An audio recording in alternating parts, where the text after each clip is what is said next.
Sepenggal kisah mertua langka cerpen. Mah, ada nenek datang. Suara anakku terdengar sampai ke dapur. Mampus dah gue. Mertua datang aku nggak punya apa-apa. Beras habis. Kulkas kosong. Apa yang akan aku katakan padanya? Saat suamiku masih bekerja aku selalu mengiriminya uang pun saat suamiku dipecat saat pandemi aku tetap mengiriminya uang hasil aku jualan dagangan orang lain dan hasil ngojek suamiku. Agar dia tidak tahu anaknya sedang susah. Biarlah ibu mertuaku tahunya kami hidup enak terus. Ibu. Mari masuk. Bu, aku bawakan tasnya ke dalam kamar setelah aku salim. Anakku pun salim dan langsung mengajak neneknya bermain di depan. Sepertinya mertuaku akan menginap lama. Karena tas yang dibawa agak banyak.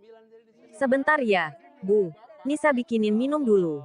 Saat itulah kesempatan aku lari ke warung.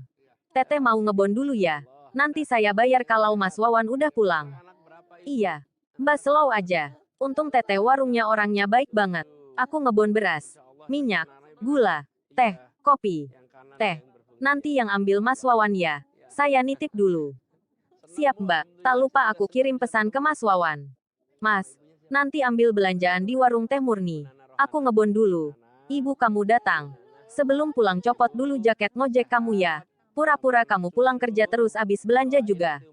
Oke, aku lalu pulang lewat pintu belakang dan membuat minum untuk mie ibu mertuaku. Aku gorengin pisang kebetulan kemarin dikasih sama yang punya kontrakan.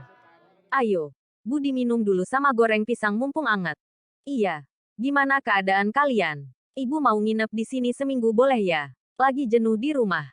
Iya boleh, Bu. Itu artinya aku sama Mas Wawan harus akting selama seminggu. Wawan belum pulang kerja. Sebentar lagi. Bu, tuh dia. Mas Wawan pulang dengan membawa belanjaan yang tadi aku bon di warung. Dia juga membeli soto ayam Sokaraja kesukaan ibu mertua dan tentunya pulang tanpa jaket ojek. Ibu mertua tampak bangga banget melihat anaknya pulang kerja membawa belanjaan. Sementara aku sibuk WhatsApp teman untuk meminjam uang. Karena seminggu di rumah artinya aku harus punya stok uang yang banyak. Alhamdulillah aku dapat pinjaman dari ibu kontrakan. Sebenarnya bukan pinjaman tetapi aku mengambil lagi uang yang udah aku bayarkan untuk kontrakan sebulan separuh. Aku janji akan menggantinya setelah aku dapat komisi dagangan orang. Selama seminggu Mas Wawan selalu berangkat dengan baju rapi dan pulang saat jam kantor juga pulang. Agar ibu tidak curiga. Aku pun masak makanan yang enak-enak agar ibu tahu anaknya tak susah di rantauan. Enak nih kalau ada nenek. Makannya enak-enak mulu, ujar anakku polos. Emang biasanya makannya nggak enak. Aku senggol anakku agar menengok lalu aku kedipin mataku. Enak sih, tapi lebih enak kalau ada nenek. Jawab anakku setelah aku kedipin. Aku takut dia jujur bahwa selama pandemi makannya seadanya yang penting masih 3 kali sehari. Wan, itu kasur kamu keras banget. Ibu sakit badannya. Beliin kasur Inoak dong biar nyaman tidurnya. Aduh. Uang dari mana buat beli kasur dadakan? Padahal itu aku udah ngalah tidur di kasur lantai. Akhirnya aku mendatangi tukang kredit yang bisa kasih kasur dengan sistem arisan bulanan. Aku sama Mas Wawan izin pergi bilang mau beli kasur padahal aku ambil di tukang kredit. Yang penting ibu bisa tidur nyaman. Asik kasur baru. Aku tidur sama nenek lagi ya, ujar anakku kegirangan. Ibu mertuaku terlihat bangga banget dengan anaknya yang bisa memenuhi keinginannya.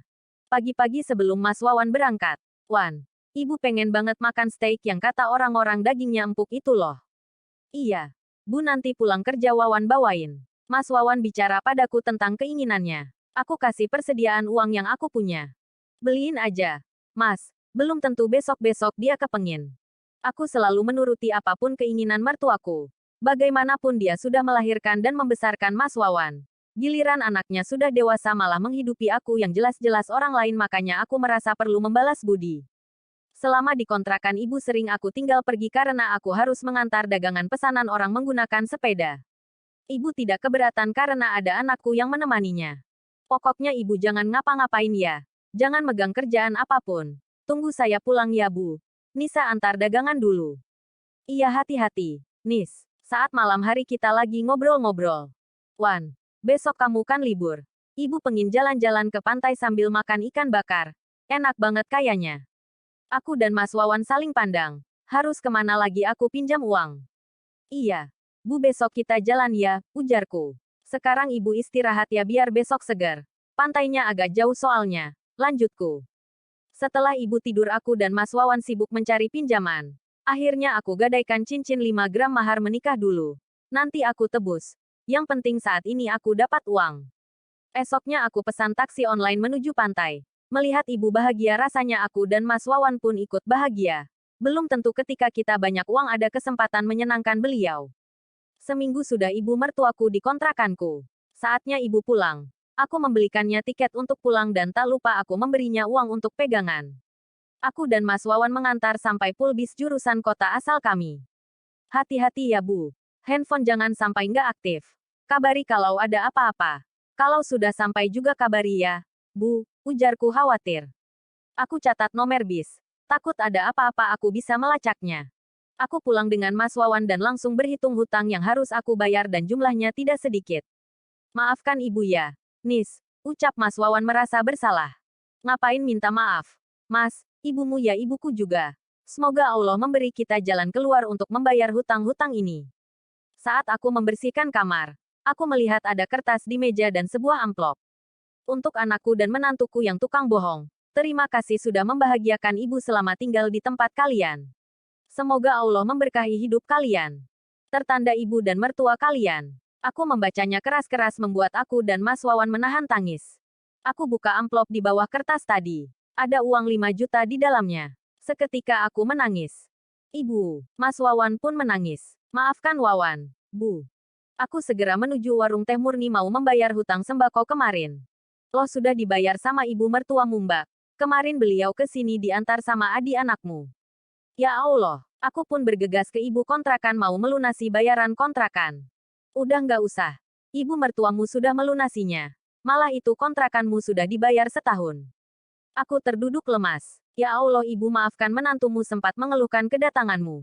Aku pulang dan menceritakan kepada Mas Wawan. Dia pun menangis dan berlari mengambil handphone. Segera dia telpon ibunya yang baru saja menuju pulang. Tetapi Mas Wawan tak bisa bicara apa-apa dia hanya menangis di telepon. Sudah jangan menangis. Ibu nggak pernah mengajari anak ibu berbohong tetapi kali ini kebohongan anak dan menantu ibu sungguh membuat ibu bahagia. Makasih ya Bu. Yang baca JGN ikut-ikutan nangis ya. Selamat hari.